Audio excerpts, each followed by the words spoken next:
You say you're fine, but I can see right through. You're holding your secrets for way too long. This can't keep going on. With every lie, they keep on hurting you, getting away with everything they do. This can't keep going on. No, we're gonna find them, and I'm gonna fight for you. They better start hiding. We'll be running with the lions, lions.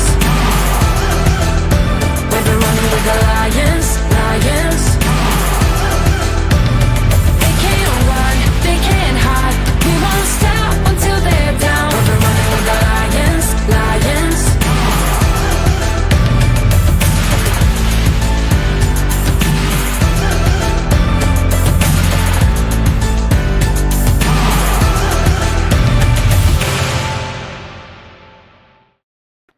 Hello, everyone, and happy Sunday. Welcome to another episode of Gloves Off. And I hope you guys have had a wonderful weekend. I know I did. It was very relaxing, and actually got to the beach a couple of times, which was wonderful. So if you are new to Gloves Off, I just wanted to introduce myself. I'm the host, Dr. Kalpana Sundar, and we do this show every week because Gloves Off is a show about people who are courageous, who show up authentically in the world, really are living life on their terms. And it sounds like it's an easy thing to do, but it really isn't, because our society, I feel, really embraces us to conform, and there seems to be I would call it a mild revolution these days, where people are really fighting for their ability to be unique and not to conform and to live a life that's uniquely theirs. So, and those of you who have been tuning in every week, I honestly appreciate you showing up every week. I love all your feedback. And if you know someone that would be interested in this show, I would love it if you passed along the information. So today I have a very interesting guest. Can you imagine being incarcerated and after being wrongly accused for a decade or more and being a teenager? That's what my next guest, Jeffrey Deskovic, went through. I cannot even imagine what that feels like. And I watched this TED Talk that he did, and really he went through a lot of details about how this all played out. And it was hard for me to almost watch the TED Talk because it was so gut-wrenching. And all I could think about was this teenager having this experience. And then, of course, I'm thinking about my own children, and it's pretty awful. So we're going to get into that interview a little bit later, but I want to obviously thank my sponsor, Elevated CPA, for sponsoring our show every week. And again, if you're looking for an accountant to do your taxes, if you have a small business, you may want to consider using them.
All right, welcome back.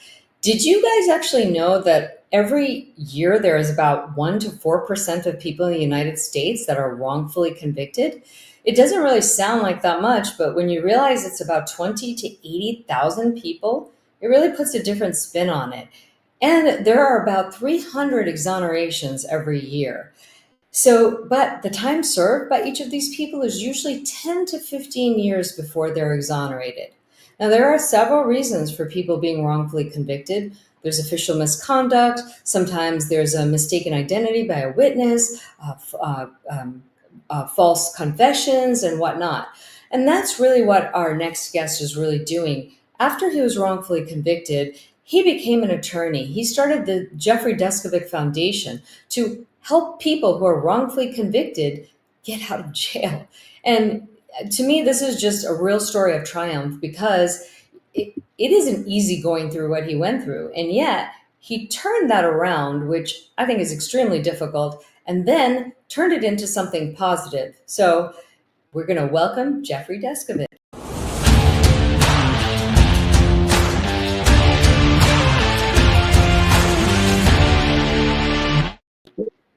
Hello. Well, there we are. We only saw part of your face there. Right.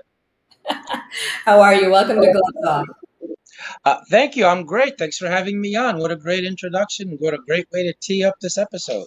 Well, I did some research, and I think it's one of these things that we don't think about because we are not in that space. Yeah, absolutely. No, listen, most people never heard about wrongful conviction, and unless you were wrongfully convicted, or unless a family or friend was, you really would have no reason to know that this world even exists. I mean, I find that that's true even for people in the legal field. It's pretty surprising because one of the things I watched your TED Talk for this show probably about a week ago, and I have to say it was really hard for me to watch. Are you hearing me okay? Yes, I'm hearing you fine. Okay. Yes. So what I remember from that TED Talk episode was that we're about 15 or 16, and obviously there was a murder in your small town, the rape and murder of one of your classmates, and then you were a suspect because you were just different than the other kids, correct? Yeah, that's correct. I was 16 years old, and because I was different, I became a suspect. And then also, I was a sensitive teenager. That was really my first brush with death, and I had an emotional reaction. And the police thought that, being as though I barely knew the victim, she was in two of my classes as a freshman, one as a sophomore. I knew her name, she knew mine. That was really the extent of it. We weren't even really on a high buy basis. So they thought that my being emotional was some sort of outward sign that I was sorry for what I did. And then in addition to that, they got a psychological profile from the NYPD, which purported to have the characteristics of the actual perpetrator. And I had the misfortune of matching that. So all that speaks to how I got on the police radar. Wow. And then I remember from your TED Talk that you were actually lured out of your county. Yes. So for about 6 weeks, the police played this cat and mouse game with me, in which they would start out talking to me like I'm a suspect, and when they would push too hard, and I'd become frightened, and I'd try to get away from them. Jeff as this junior detective helper theme was developed by the cops, and they would say things like, "The kids won't talk freely around us, but they will around you. Let us know if you hear anything. Stop in from time to time." They'd ask me opinion questions and congratulate me that my opinion was correct. I before I was a teenager, I dreamed about being a police officer when I grew up. So that was how they were able to fool me. And then also, I came from a single parent household. My father was never involved in my life in any aspect, and that intersected with the good cop, bad cop technique, where I began to look up to the officer who was pretending to be my friend as a father figure. So at the end, they said, "Look, we got some new information in the file. We want to share that with you. That's going to allow you to be even more helpful to us. But first, we want you to take and pass a polygraph." So the next day, instead of going to the high school, I went to the police station for the test. Because it was a school day, my mother and grandmother thought I was in school, so they didn't call around looking for me. But they drove me from Peekskill, which is in Westchester County. They drove me across county lines to Putnam County to be polygraphed. The polygraphist was a Putnam County Sheriff's investigator, but he was dressed like a civilian, never identified himself as law enforcement, never read me my rights. I had no attorney present. They didn't give me anything to eat. I didn't understand the big words in a 4-page brochure, but I figured, well, I'm there to help the police. So what does it matter? Let's just get on with it. And from there, they put me in a small room, and he gave me countless cups of coffee. And then he wired me up to the machine, and then he launched into his third-degree tactics. So he raised his voice at me, he invaded my personal space. He kept asking me the same questions over and over again, and he kept that up for 6.5 to 7 hours. Towards the end, he said, What do you mean you didn't do it? You just told me through the test results that you did. We just want you to verbally confirm it. And that really shot my fear through the roof. And at that point, the officer who had been pretending to be my friend, he came in the room and told me that the other officers were going to harm me, but that he was holding them off, but that he couldn't do so any longer, that I had to help myself. Then he said, look, just tell them what they want to hear. You can go home afterwards. You're not going to be arrested. Being young, naive, frightened, 16 years old, I wasn't thinking about the long term. I was just concerned with my safety in the moment. So I was in fear of my life. The fact that I didn't know where I was and no one else did loomed quite large in my mind. Then there was this push-pull dynamic. On one hand, the possibility of harm, and on the other, this false life preserver that he threw me. And so I made up a story based on the information they gave me in the course of the interrogation. He told me, look, they were going to harm me. He couldn't stop them any longer, and that I wasn't going to be arrested. So I falsely confessed. By the time it was all said and done, I collapsed on the floor in a fetal position, crying uncontrollably. Obviously, I was arrested. I was charged with the murder and rape. So let's go back to that. Did you have any idea that you were supposed to have, you're a minor, so you're supposed to have some representation? They did not tell you that.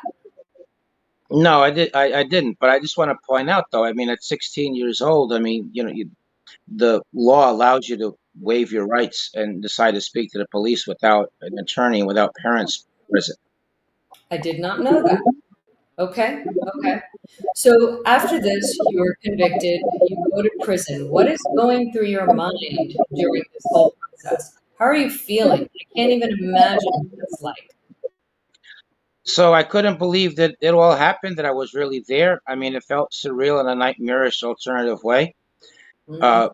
At the same time, I mean, I had to keep fighting off feelings of helplessness, thoughts of giving up. I mean, you think about suicide. I mean, that's a natural thought in that Mhm. situation.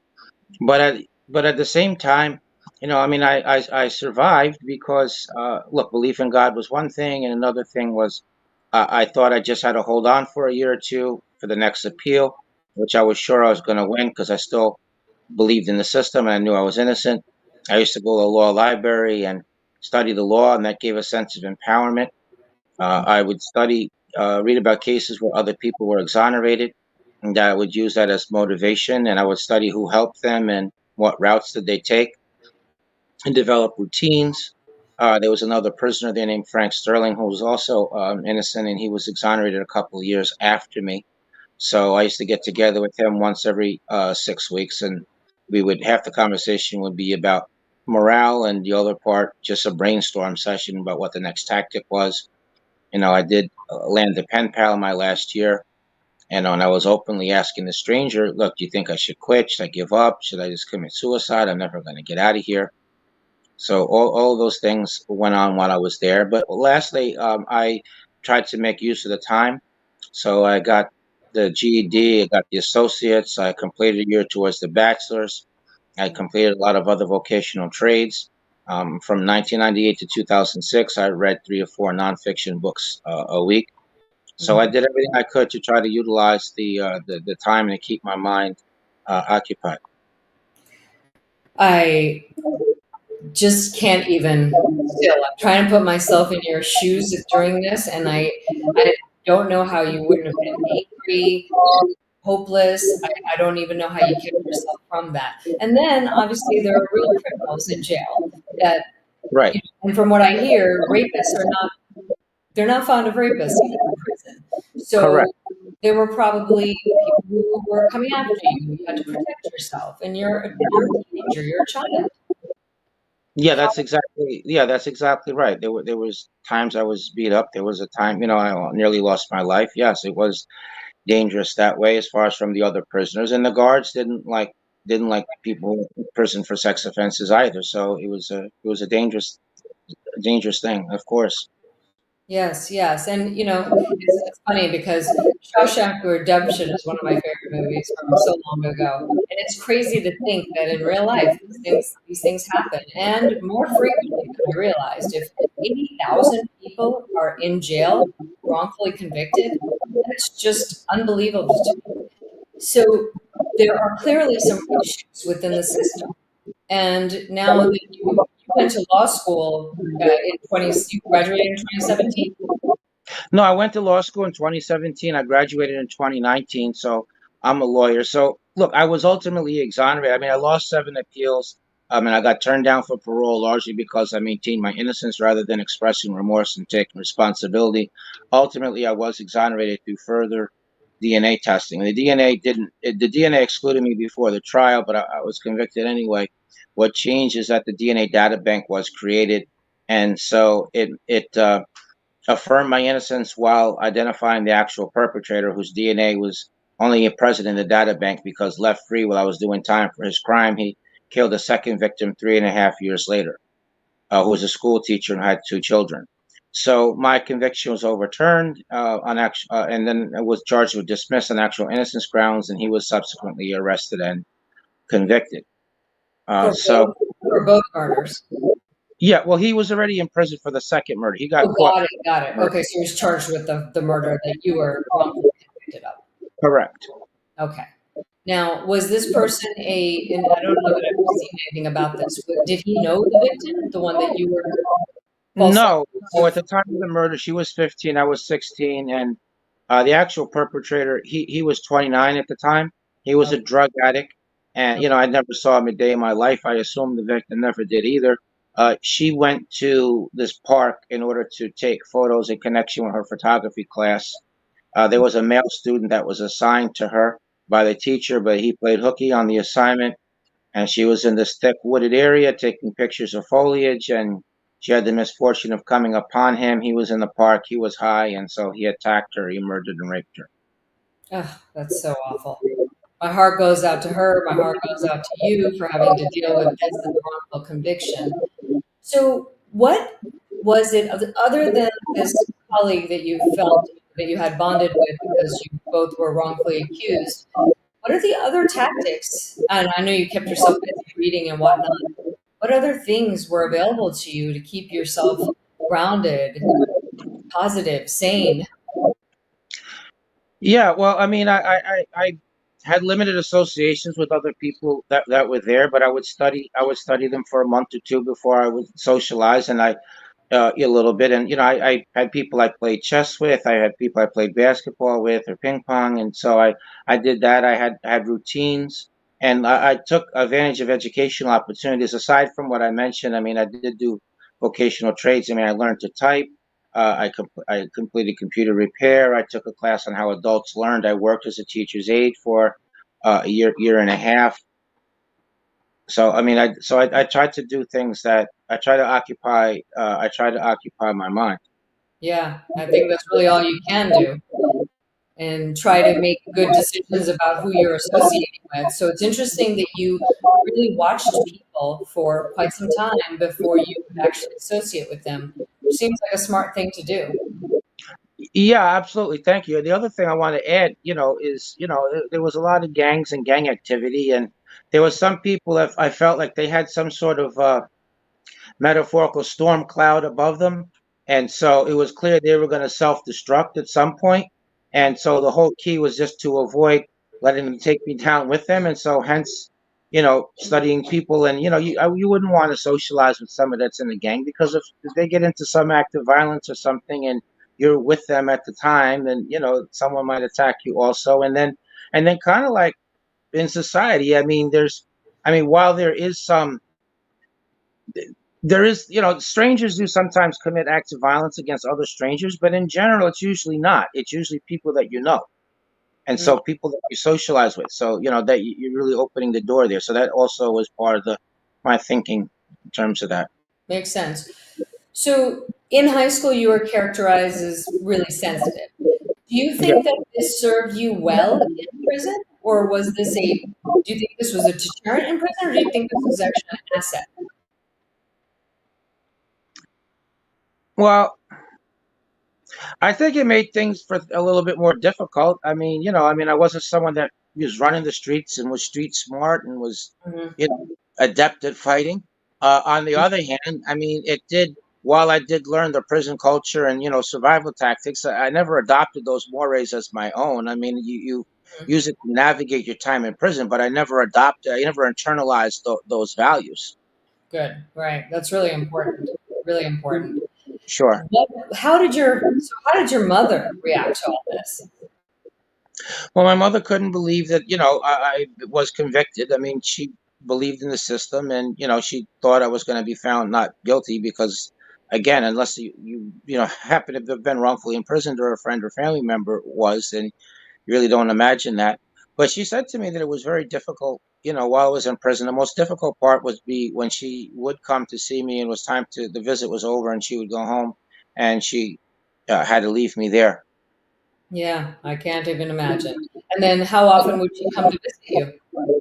Was that allowed? Like even Yeah, every no, week? it was allowed. She would initially she used to come once every month or two, but then in the last 5 6 years she came like once every 6 months. Mm, My brother came 3 times in 16 years, not at all in the last decade. I had several sets of aunts and uncles, and they would come and disappear, and you know, continue that pattern. So I largely did the time by myself, and that definitely made it more difficult. hmm. So, do you believe in the system now? How did this make you feel about the system? No, I think the system is broken, and that's why I my life is dedicated to trying to fix it. I did so initially as an individual advocate. I mean, I was speaking. I became a weekly columnist. I did that for 5 years, and I was trading privacy for awareness through doing media interviews. I was regularly meeting with elected officials. I got a scholarship from Mercy College to finish the bachelor's, so I got the bachelor's degree. And I got a master's degree from John Jay College. My thesis is written on wrongful conviction, cause, and reform. And after 5 years, I finally was financially compensated. I used some of the money to start the Jeffrey Deskovic Foundation for Justice. So far, we've freed 14 people, helped pass three laws, and another six as key members of a coalition group. It could happen to you. And at some point, I got frustrated with uh, sitting in the front row of the courtroom. So I went to law school and became an attorney. That's beautiful. I love that. To me, your story really signifies how to turn something so crappy and so unjust into really paying it forward for other people. Because again, I think that it sounds like during your imprisonment, there had to be a fire that started coming about to make sure that this didn't happen to anyone else. And I love that you were able to maintain as much positivity as possible to turn this around and then do all these amazing things for other people. I mean, freeing 14 people is amazing. And on average, is that correct that people spend 10 to 15 years in prison Yes, before that is they are yes, that is exonerated? correct. Yes, that is correct. Yeah, and another thing too, I want to add is that by the time people are exonerated, I mean, it's normal that their appeals have long since been exhausted. And hence the need for nonprofit organizations and pro bono attorneys and law firms taking cases on, and that's part of why I do it. I mean, I feel like I've been fortunate to have a lot of educational opportunities a lot of other people haven't, and so I feel kind of like a self-imposed mission to try to do all I can because to help people because of that, to try to pay it forward. I mean, I didn't get out all by myself. I mean, there was an organization that helped me, so I'm trying to you know pay it forward in that respect. But one of the challenges also is that most of the organizations in the field, I mean, they only take cases if there's DNA, and that's only in 5 to 12% of the cases. So my foundation, we take on both cases, both DNA and non-DNA. I think I don't believe in turning somebody away just because you can't prove it under a microscope. Just because it would involve boots on the ground investigation, interviewing witnesses, re-interviewing witnesses, looking for new evidence. I mean, if there's a way to clear somebody, do it. Absolutely, especially if you could free someone who's been wrongfully accused of a crime they didn't commit. Let's Yes, let's pull out all the stops and get that taken care of. of So course. Yes, you wrote letters to the organization that actually helped you become exonerated, right? I forgot the name of the organization. the organization's name is the Innocence Project. Yes, I wrote them. I wrote many places. Yes. and they were the ones that finally took your case. How many letters did you have to write, and for how long before something got done? Wow. So, well, let's see. Just thinking out loud. So my appeals were over after 11 years, and at that point, that they don't provide the state doesn't provide you with an attorney anymore. So the only way back in a court is if you can find some previously unknown evidence of innocence that probably would have led to a different outcome. So Okay. I wrote letters for 4 years. I wrote an uncountable amount of letters for 4 years, and then finally, one of my letters that I wrote, actually in care of a publishing company to a book author, was instead sent by that company to an investigator, Hmm. and she suggested I write the Innocence Project again. Then she lobbied them. She got other respected legal entities to lobby them, and then I got lucky that one of the intake workers represented my case to the Innocence Project attorneys when they didn't want to take the case because the DNA already excluded me. So she presented it a second time, and then she presented it a third time before they agreed to take it. So once I got the representation, that was the first key. Second key is that the district attorney who had fought my appeals and blocked me from getting further DNA testing, Janine Pirro, she left office, and her successor was willing to let me get the testing. So that was the second key, and the third key, of course, was that the actual perpetrator's DNA was in the data bank. Wow. So when you get out of prison, what was the adjustment period like? Yeah, it was very difficult. So the world was different technology-wise. GPS, cell phones, internet hadn't been created. Culture was different. Cities Hmm. and towns looked different. Uh, so cumulatively, it felt like I was like in a parallel world. There was psychological after effects, so I had to see mental health professionals 4 times a week for 6 years. There was a social stigma. Yes, I'd been in prison wrongfully, but I was there for 16 years. So how much of that rubbed off on me? Is it safe to be alone someplace with me? Hmm. Then it was awkward when I would meet up with members of my extended family because most of them hadn't come to see me. So I was a different person now, and so were they. It was just lonely. That was another thing. I was always passed over for gainful employment. It felt like all the would-be employers wanted someone that could hit the ground running, that had some job history, rather than having a little bit of patience for on-the-job training. So I was passed over always for gainful employment. So as a result of that, I lacked stability of housing. At one point, I was a couple of weeks away from being in a homeless shelter, but Mercy College allowed me to live on campus, and that was how I avoided the homeless shelter. So that transition period was extremely difficult. Now, I want to share that I had some particular challenges. I mean, it's challenging enough just trying to reintegrate after being away for 16 years. Hmm. But, but particular challenges that arose as a result of my incarceration spanning from age 17 to 32. I mean, I had never lived on my own. I hadn't had a driver's license. I never went shopping. I never had wrote a check. Wow, So that's so all, true. yeah, all those things made it particularly difficult. I mean, imagine missing births, deaths, weddings, rites of passage. Graduating high school, the high school prom, finishing education at a more traditional age, being on your way to career, possibly having a family. Right, right. Things we don't even think about. Now, obviously, there are some issues within the system that need to be corrected, or because of these so many wrongful convictions that are happening. But clearly, there needs to be some work done in the reintegration area as well. Yeah, 100%, sure. So, I mean, look, there is reentry help for people on parole and probation, and I agree with that. Okay, because if you want people to not go back into prison, you don't want them to recidivate. We have to have tools and help for them to restart their life. So I'm not opposed to that. What I'm saying is that I am opposed to there being no help at all for people who are exonerated. While you can seek financial compensation, that's a lawsuit, that's a legal process. I mean, it took me 5 years. I'm saying that prior to that, separate and apart from compensation, there Mhm. should be housing, mental health services, doctor and dental care, access to public transportation, job training, job placement classes on technology, as opposed to what we do now, which is just release people with nothing. That's Right. what happened to me. Yeah. No, that's absolutely true.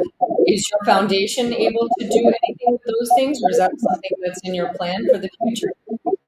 So right now we're able to do something on a modest level. So when people are released, like we'll help get them starter set of clothes. If we might get them a television, or someone has some kind of unexpected expense, or we might provide somebody with a cell phone and maybe a year's worth of Okay. the bill. It's on a modest level. Now, at one time we did have a 2-bedroom apartment. We did that as a pilot program, and 4 people that had been exonerated were able to make it from point A to point B. But that was a pilot, in order to raise more funds to be able to continue that and expand. But we didn't get the additional funding for that, so we had to close the apartment. But it is something that we would like to do in the future. At present, we have 13 cases we're working on now. Okay. I'm co-counsel in 9 of them. We're pushing policy changes in New York, Pennsylvania, and California. Pennsylvania being one of 12 states that does not compensate people. So I want to throw that out there. So Wow. that's amongst the work that we're doing now. But we are pushing a number of measures in New York which would address false confessions that's caused wrongful convictions in 29% of the DNA proven wrongful convictions. So right now, the law requires the police to record custodial interrogations, but there's unfortunately exceptions for homicide, sex offenses, and drug cases. We want to get rid of those exceptions. There's another piece of legislation entitled the Youth Interrogation Act, and if passed, it's a proposition that would give 16, 17-year-olds and kids younger than that a non-waivable right to counsel. So you would have to speak to a lawyer to explain your rights to you before you could decide whether or not you wanted to waive them, keeping in mind that young kids, looking at myself as an example, we really don't understand what our rights are. And, consequences of waiving your rights without understanding them can be disastrous. So then there's we call a police deception bill. And so that would ban law enforcement from being allowed to lie to suspects in the course of interrogation. So, we recognizing, which should be a recognition that lying to suspects in interrogation, that's inherently coercive. Right. Right. Wow. And going back, I just had a question that flashed into my mind about your mental health. You were able to see somebody several times a week. Was that covered, or is that something you had to figure out on your own? I had to figure that out on my own. So I'll tell you what was figured out, though. I'll share just for a half second. Mhm. So after a lot of searching, one of my civil rights lawyers was able to find a mental health professional who was willing to treat me on contingency, meaning that he kept a log, how many hours he was treating me, and he was willing to get paid with my lawsuit as the lien, which is another way of saying, had I not been compensated, he would have just taken the loss because I Well, wouldn't have had a way to pay him. But he was doing okay in his practice. I think that was his way of giving back. And as it turned out, I was compensated, and he made a nice little score for himself also. So it was a win-win scenario. But my point is that that's not necessarily replicable. Certainly, it's not replicable for everybody. right. Oh, well, thank God he was able to provide you services so you could get the Sure. mental health support that you needed. But Yes. we're talking about the compensation. I don't believe it's enough. What was I read somewhere was 10,000 a year, give or take, or more than was it more than that? No.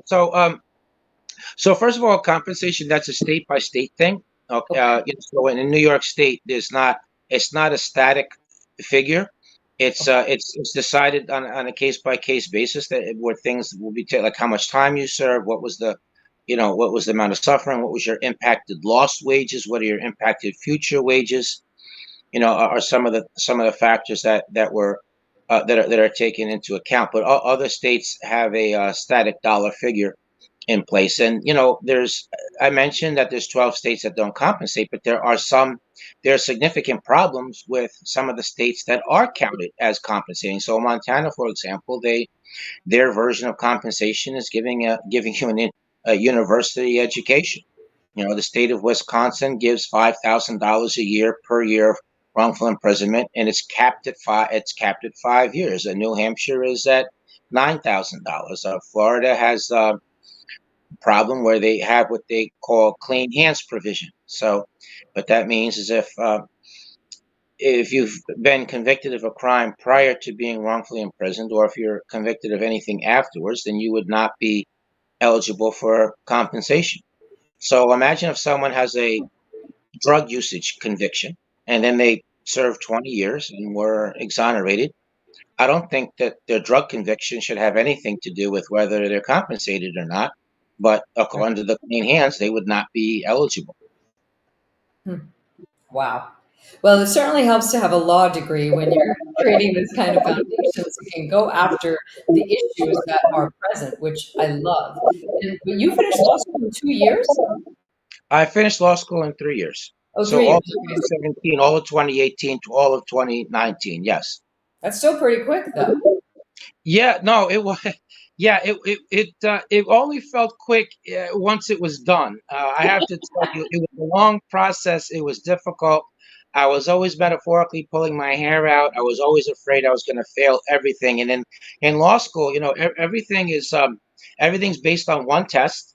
It's the final, and it's graded on a curve. So you literally are competing with everyone else in the class. So depending on how most of the people do, your grade could get pulled down or it could get pulled up. And I competed against people that were half my age that probably went to a lot better schools than I did. Certainly didn't go through any of the mental health trauma that I did of wrongful imprisonment. So it was difficult. But on the other hand, I was intentional. I Mhm. was not there by default. I wasn't there because mommy or daddy made me.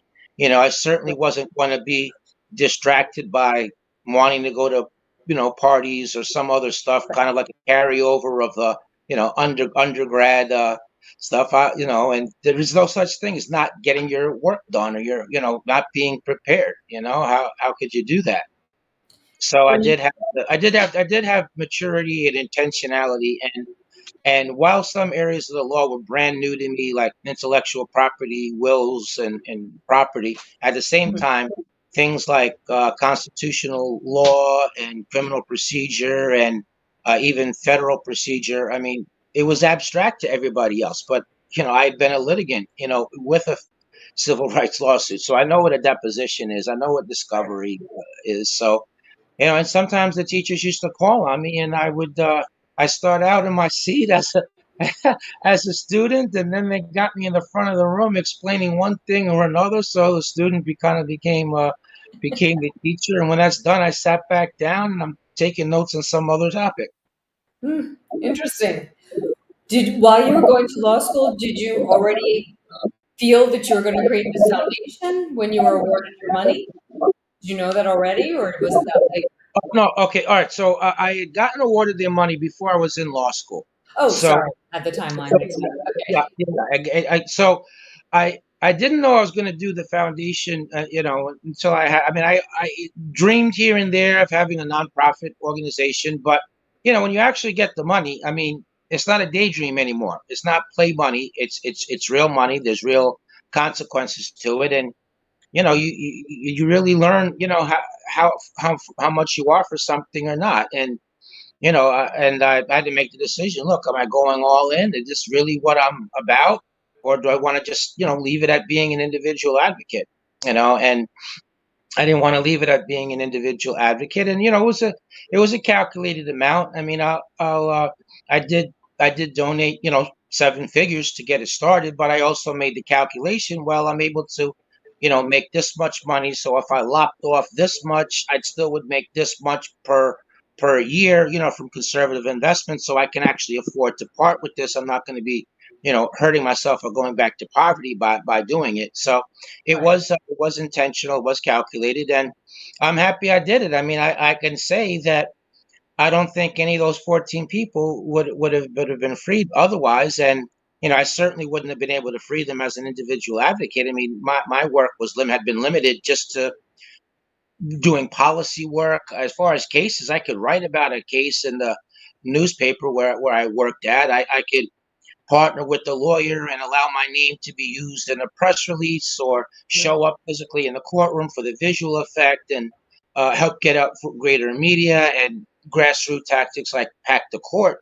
But all that stuff is just nibbling on the edges. That's not providing the legal and investigative services that are critical to freeing people. And so the foundation, having the nonprofit, allowed me to be more directly involved. And it's an incredible, awe-inspiring yet humbling moment when you go from visiting somebody in prison and or taking a collect call from them to getting them out of prison or seeing them in the free world, or I'm getting a phone call now from somebody from their cell phone. I mean, it's an incredible thing, and it affirms the rightness of my decision. And even just the name, the Jeffrey Deskovic Foundation for Justice. I mean, just the idea of trying to leave a legacy. That's what I wanted to do. I wanted to be able to leave a legacy that would uh, far outlive me. And I have the ultimate goal that I would love to one day have a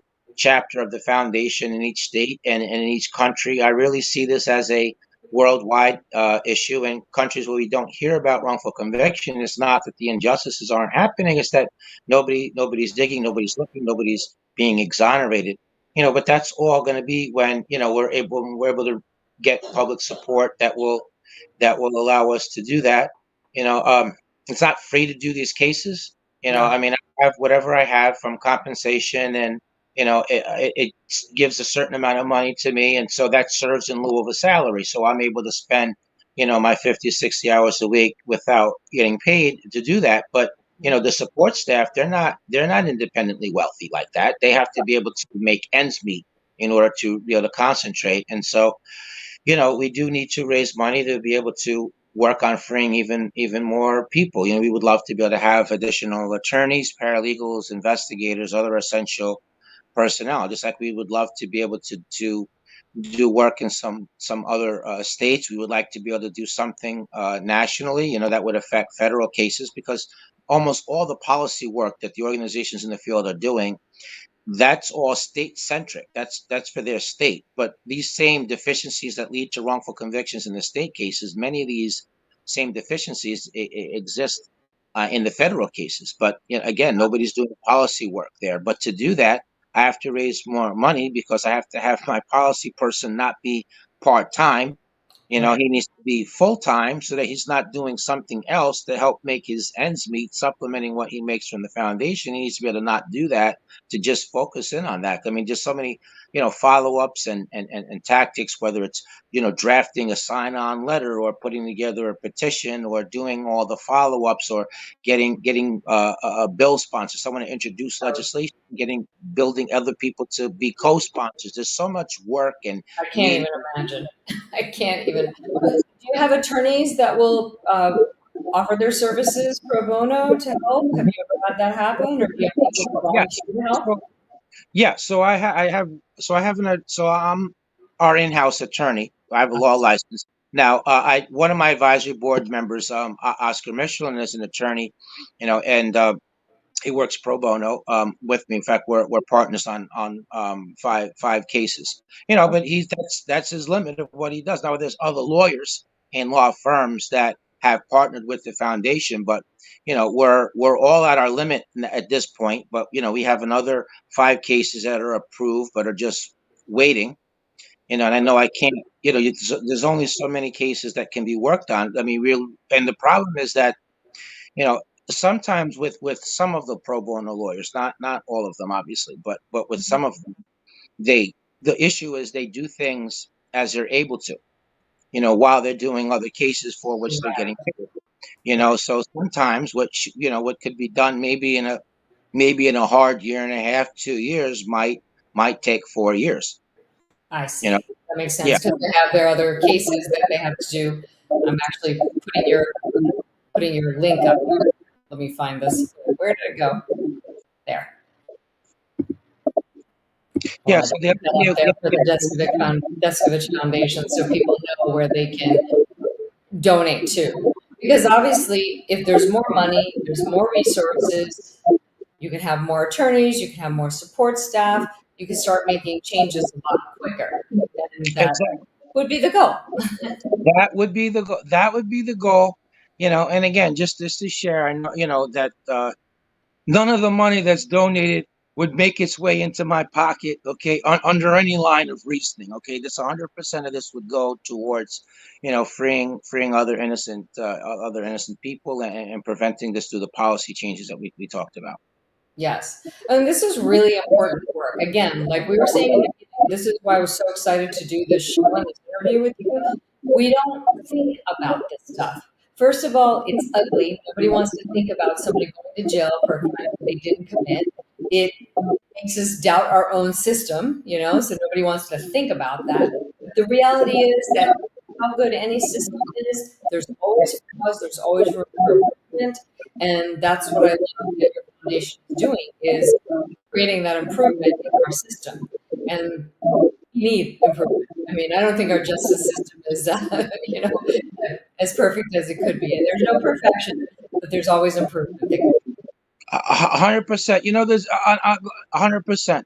And I want, in terms of the people listening, look, if political parties, both political parties, can raise hundreds of millions of dollars in what they refer to as small dollar donations, sure. why not to free innocent people? I mean, what if there were 25,000 people that, for example, that were willing to donate $3 to $5 a month on a recurring monthly basis through our Patreon website, which you have the link to?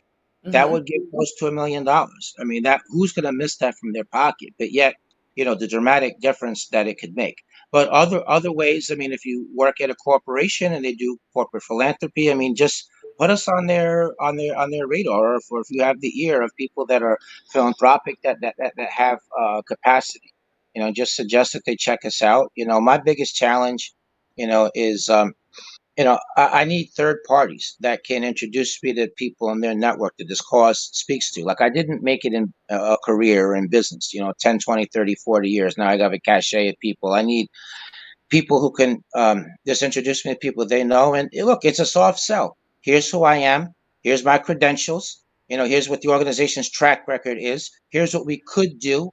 Here's the metrics we could meet. If you were to, is this something that interests you or not? And just appreciate people's time, no matter how that turns out. Right. No, that's great. I'm glad that you're telling our audience and the people that are watching what they can do to help specifically.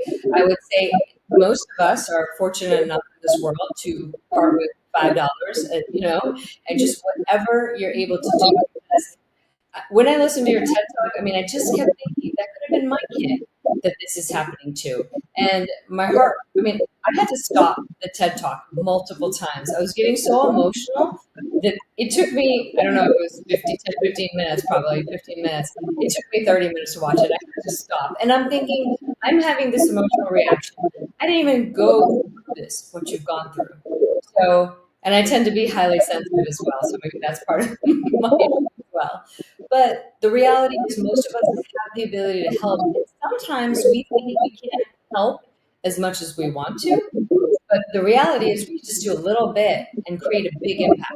So that's what I'd love to leave our audience with today, that all of us have the ability to help. The link is below. If you have somebody that you could introduce Jeffrey to that could help make a bigger impact, that would be amazing. And how have you felt your life is now integrating this horrible event that happened to you as a teenager into the life that you're living now? So I feel like I know what my place in the world is. That's how I know I'm doing the work I'm meant to do in the world. That's really how I make sense of everything, my life and what happened to me, in this kaleidoscopic type of way. And with that, I have a sense of purpose. I have a sense of I have a mission, and I have an inner peace. That's You know, beautiful. yeah. How do people view you? You were mentioning that when you were in that integration process, that many of your family members and other people would view you obviously in a way that you're probably dangerous or this or that, and you were having some difficulty there. Has that resolved? Was it improved? How has that changed in your life? That's improved. I've worked really hard, and I think my extended family, has worked really hard also, and I had to work through some difficulties. I mean, I didn't think it bothered me, but I mean, it did. Mm, So but and then on their end of it, they a lot of them, had a sense of guilt. Well, that they really didn't stay in touch with me, that they didn't really help me out on the morale level. There were a few times when my mother made rounds and wanted everyone to contribute a manageable amount of money to pool our resources to be able to hire the necessary legal help that I needed. And so there was like a collective type of guilt on that aspect. But I feel like things are in a much better place now as a result of doing that. And I think that the more time that has gone by, the more normal it feels to be out in the world. I mean, certainly, I want to speak to the positive impact of just putting work in with mental health professionals. And I feel like as I learned new pieces of technology, I mean, I felt much less like a fish out of much less like a fish out of water. And each time I graduated and got a degree, I mean, I felt a lot better about myself as well. hmm And that does engender, that does engender a certain amount of respect and prestige. So there is Right. an external aspect of that also. And I want to add that doing advocacy work, it is healing. It is cathartic. It makes me feel like my suffering counts for something, and it is meaningful. It does make a difference how one can transmute a horrible experience. And if you transmute it into something positive, it does make it a little easier to swallow. My other question I had for you is, do you think it would be valuable to have support systems for people who know people who have been wrongfully convicted? Or just because I wonder how many of the people that you were surrounded by didn't know how to support you? It's almost like when somebody passes away, nobody knows what to say, and they don't say the right things. And I just wonder how many people just remove themselves from the situation because it makes them uncomfortable. They don't know how to deal with it and whatnot. Do you think that's a part of things as well for people? Yes, I do think that that would be. I think that I do think that that would be helpful. I just got back to the U.S. about 4 or 5 days ago. I did a few presentations in Taiwan in collaboration with the Taiwan Innocence Project, and one of the talks that I gave pertained to surviving wrongful imprisonment. Both inside prison and afterwards. And one component of that, had to do with advice to friends and family. I mean, look, Oh, great. maintain regular contact with people. I mean, visit when you can. You do want to do the phone calls, but you want to make sure that the communication, is not surface level. That it's deeper than that, and increasing the person who's wrongfully imprisoned. Their amount of uh, the human resources they have. Like you have to like try to help them expand their circle so that everything is not based on one or two people either. And coordinate efforts and encourage them to make use of their time, and even sending books on wrongful conviction for people to read the stories, to use it as inspiration, as motivation, and encouraging people to take advantage of the educational programs in the prison, and avoiding the prison politics. Look, the goal is to try to overturn the conviction, regain your freedom, rejoin your family. The things of the prison are really not important. So it had those factors in it. Right. I would say that our conversation today has really given me and our viewers a very holistic view of all the areas that there could be improvement. Obviously, with number one, the wrongful convictions and the interrogation process, all of that could be definitely improved so that hopefully we can reduce the amount of wrongful convictions. Then, while people are in prison, there could be some coping mechanisms, survival mechanisms. Obviously, keeping in touch with family members could be helpful. And then there's a reintegration. So the way I'm seeing it is in three parts. Yeah, no, that's exactly correct. And in terms of facilitating reintegration, I think encouraging people to reestablish connections with their extended family, especially those that did not come to see them. I do think connecting exonerees to other exonerees is helpful, but only when that's like an in person thing, like talking to exonerees that are far off just through the phone. I mean, the phone comes across as kind of cold and mechanical, so That really needs to be an in-person thing. Importance of just trying to get a job, just a routine, and just something to do, and income coming in is empowering, and it's easier to go from job to job than no job to job, and you can try to start your social life that way. Maybe you click with one or two people from work, and they connect you with other people, so you start to rebuild. But then also, then helping people think, like, what do you want to do? What do you want to do with the rest of your life? And then helping to map out, a plan to get there, and identifying what further education or training is needed. And because if people it's easier for people to work towards a goal if they know what the actual steps are. 100%, 100%. All great points. Well, I have to say, our time is really short. We really I got a lot out of this, just understanding what goes in. This is just obviously new to so many of us who haven't, if we don't know anybody who's been wrongfully convicted, we don't know. So thank you very much for bringing this awareness to us, number one. Number two, for really sharing this very difficult time of your life, honestly, openly. Lastly, for creating change despite other people. So I really applaud you for that. I think it's amazing what you're doing. Thank you very much for having me on your show and sharing your platform, and encouraging people to contribute and assist the effort. Yes, So very it was much appreciated. it was an absolute pleasure. And I maybe in some time we'll have you on the show again and just see where you're at maybe in the next year or so. So we'll definitely stay in touch. I would love to do that for sure. Thank Yes, you. Have a wonderful. wonderful day. Have a great evening. Thank you. Well, that was quite an interview. I knew it was going to be very interesting because we don't know the side of the world. And I think there's so much change that's needed. I'm grateful for Jeffrey to be making these changes that are very important and impactful in the world. As you can see, the link is down there. If you have the ability to donate something, I think it would be wonderful. And next week, I'm going to be interviewing Carrie Ann Munstead. So I have so many different people. We go from this to something different.